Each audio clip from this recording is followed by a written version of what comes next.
Hello everyone, how are you doing? This is MD Tech here with another quick tutorial. In today's tutorial, I'm going to show you guys how to resolve if you're coming across a DNS PROBE FINISHED NX domain on your Google Chrome web browser.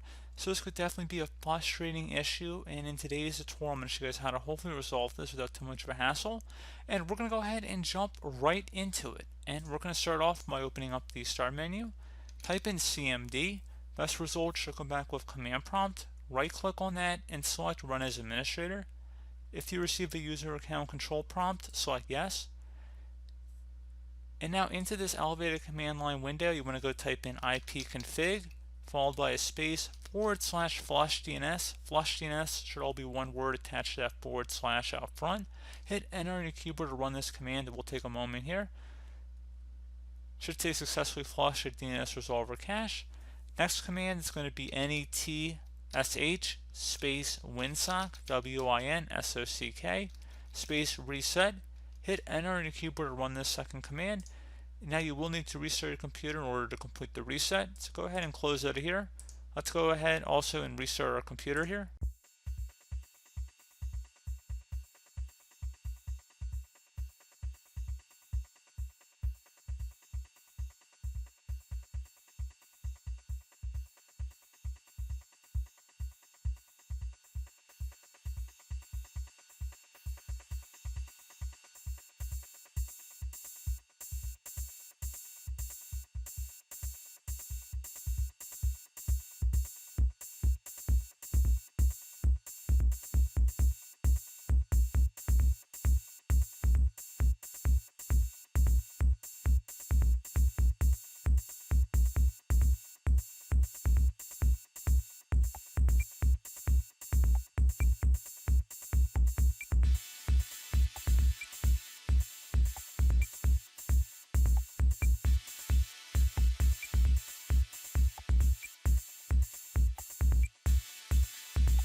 You should be able to go back on Google Chrome and you shouldn't have that issue anymore. So pretty straightforward process, guys. I do hope that I was able to help you out, and I do look forward to catching you all in the next tutorial. Goodbye.